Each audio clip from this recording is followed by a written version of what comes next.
Terima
kasih sudah hadir pada malam hari ini. Kita akan mencari profit di tengah news NFP. Ada yang sudah tahu NFP itu apa? Nanti akan ada dua narasumber, ada Pak Budi alias Koko Profit dan ada Miss Sandi alias Gadis Forex. Langsung saja saya serahkan Pak Budi atau Miss Sandi dulu nih yang mau economic stage-nya itu kan forecast-nya kan 147, dari bulan lalu kan 142. Nah biasanya sih kalau forecast-nya lebih tinggi dari bulan lalu itu biasanya bagus untuk US dollar ya, dan gold-nya itu pasti akan turun. Tapi aktualnya kita nanti lihat setengah lagi, 15 menit lagi. Kalau aktualnya sesuai dengan forecast ya, nanti biasanya gold itu akan turun dulu, baru nanti dia akan meneruskan. Fundamental itu misalnya nanti ternyata kejadiannya adalah hasilnya sesuai, berarti kan good for US ya, untuk gold dan per yang khusus dengan USD akan turun. Tapi biasanya candle itu naik dulu baru kemudian turun, atau bahkan dia turun dulu tapi dia akan terus melanjutkan trennya. Betul. Betul. Tapi kita tahu bahwa non farm payroll itu adalah cukup high impact ya.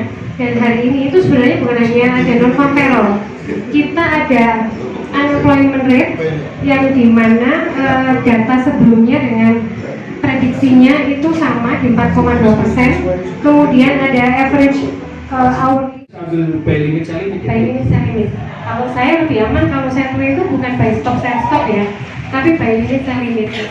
Ambil aja, mungkin kita nggak di 85 ya, kita di 80.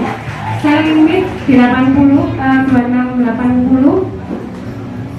Buy limitnya di 2630. Kalau kita ambil sell limit 2680, TP-nya di berapa sih? TP-nya maksimal di balik ke 50 Pak. Kan dari tadi siang H1 Mas kita.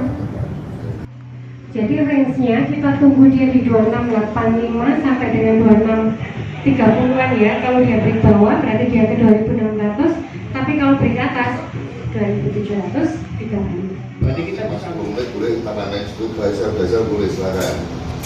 Terus kemudian kalau 59 tembus, akhirnya tembus ke 68 tembus, baru dia bisa 85-nya. Nah, ini 35. Ya, ini 40 Pak. Kamu ya? Buy limit 35. Nah, mantul.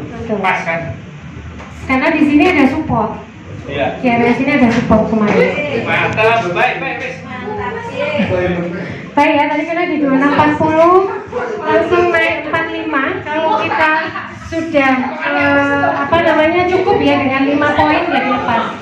Hanya kurang dari 1 menit. Seperti itu.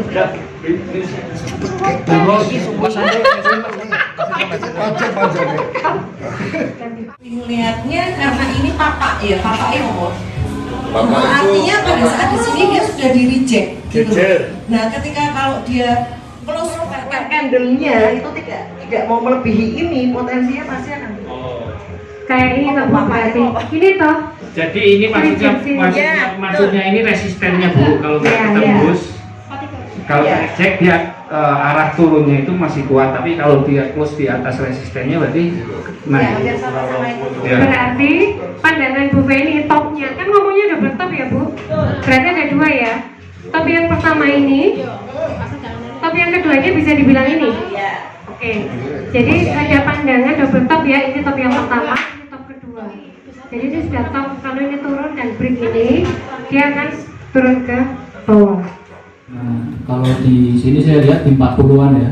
40 sampai 35 itu menurut saya, makanya saya buy di situ itu kuat supportnya. Makanya ketika sampai situ itu otomatis reversal, ada pantulan lah berapa poin. Dari tracing. Iya. Toleransinya di berapa? Toleransi saya 100 pip. enggak. Saya lama jalan. Area buy 40, 35, toleransinya 30. 5 poin. Iya. Pengalamanmu itu ada segudang Pertanyaan. Jadi tadi yang menjelaskan tentang apa namanya pattern, ya pattern, flag pattern. black pattern itu apakah berhubungan dengan apa namanya segway? Oh enggak. Set with gini. Tren itu ada tiga. Tren naik, bullish ya. Tren naik, tren turun, sama yang satu sideways. Ya. Tren naik itu market kalau naik itu kan tidak linear, dia langsung naik terus kan enggak toh. Kalau kita lihat dari TWI tadi itu kan dia naik, kemudian dia konsolidasi, turun jenis sedikit, terus dia naik lagi. Pak Riyadi tak perlu lagi kok malah pinter biarin aja lah 1 jam atau satu jam 2 jam bekerja. Makanya ya maaf ya kalau saya sih komitmen apa yang kamu dapat 10%. Saya setuju Mbak, tapi kalau dalam trading itu nggak bisa begitu. Karena kalau begitu dimakan market terus. Nah itu hasilnya sudah ada. Memang Tuhan bekerja Pak, tapi kita juga tetap ngasih batasan. Kalau enggak ya bahaya. Iya. Trader itu mengaplikasikan atau sesuai dengan karakternya kita sebenarnya. Jadi trader itu ada yang trader konvensional konservatif. Konservatif itu berarti dia enggak yang terlalu enggak terlalu ngoyo, konservatif biasa. Tapi ada trader yang sangat agresif. Ada dua itu. Agresif berarti dia nanti pengambilan posisinya itu scalping. Gitu. Nah, ada orang yang bisa melakukan ini dua-duanya. Saya mau menceritakan diri saya. Saya tipe itu, tapi menuju ke sana itu banyak proses, banyak gagal. Tapi pada akhirnya aku tahu, oh kalau aku mau jadi yang konservatif bisa, hanya tinggal tapi akunnya itu tidak boleh dijadikan satu. Sebenarnya dalam market itu kan pairnya atau produknya itu banyak, tidak hanya gold. Ada itu butuh butuh jatuh bangun, belajar di situ tuh nggak mudah. Kalau sudah bisa menaklukkan di gold, boleh di Nasdaq. Tapi kalau belum bisa menaklukkan gold, jangan lagi di Nasdaq. Jadi terima kasih untuk pembicara kita ada Miss Sandi Akademis Forex. Jadi beliau ini punya channel YouTube. Oke, saya pikir itu jadi selain bisa closing, bisa lanjut ngobrol-ngobrol Bu ya. Mau konsultasi sama Bu Sandi juga boleh kan? Mas Yukron nanti bisa lanjut konsultasi sama Bu Sandi. Oh siap. Oke, ini saya tutup. Terima kasih. Wassalamualaikum warahmatullahi wabarakatuh. Waalaikumsalam warahmatullahi wabarakatuh.